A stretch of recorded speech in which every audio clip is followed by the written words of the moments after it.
బాపట్ల జిల్లా కలెక్టర్ వినోద్ కుమార్ గుళ్లపల్లి జిల్లా ప్రజా పరిషత్ పాఠశాలలో 10వ తరగతి విద్యార్థులతో మమేకంగా సమావేశమై పరీక్ష భయాన్ని అధిగమించడానికి సమయాన్ని సక్రమంగా వినియోగించుకోవడానికి ప్రశ్నలు ఎలా రాయాలో ప్రత్యక్ష సూచనలు ఇచ్చారు.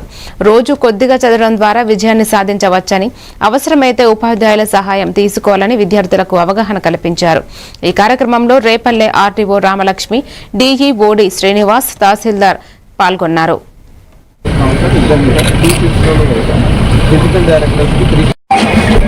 అన్ని ఎడ్యుకేషన్ డిపార్ట్మెంట్ ఉన్నటువంటి స్కూల్ ఎడ్యుకేషన్, ఇంటర్మీడియట్ ఎడ్యుకేషన్, అలాగే స్కిల్ డెవలప్మెంట్ మరియు జూనియర్ కాలేజీలో ఐటీఐ, పాలిటెక్నిక్ అందరితో కూడా సమావేశం అవ్వడం జరిగింది.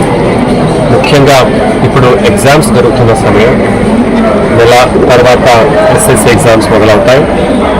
ఇంటర్మీడియట్ ఎగ్జామ్స్ ఆల్రెడీ మొదలైన ప్రాక్టికల్ ఎగ్జామ్స్. చివరిగా పిల్లలు ఎలా చదువుకుంటున్నారు, వాళ్ళు పాస్ అవడంలో ఎక్కడ మనకు గ్యాప్స్ ఎక్కడ కనపడుతున్నాయి, వాళ్ళందరూ కూడా మనం స్లిప్ టెస్ట్ లాగా చేసి వాళ్ళ అసెస్మెంట్ కూడా మనం తీసుకోవడం జరిగింది. అందులో కొంతమంది పిల్లలు పాస్ దగ్గర, కొంతమంది ఇంకా పాస్ కూడా అవ్వలేకపోయినటువంటి వాళ్ళ పిల్లల్ని మనము ఒక సపరేట్గా వాళ్ళ పైన ప్రెషర్ కాకుండా వాళ్ళని అర్థం చేసుకుని వాళ్ళకి ఎలాంటి సహాయ సహకారం కావాలి, పిల్లలు బాగా చదువుకోవాలి, ఉద్యోగం తెచ్చుకోవాలనేది మన ఉద్దేశం. అలాగే ఇక్కడ ఇంకా ఇండివిజువల్గా అటెన్షన్ కూడా ఇచ్చి వాళ్ళకి ఏ ఏరియాలో సమస్యలు ఉన్నాయో కూడా చక్కటి కార్యక్రమం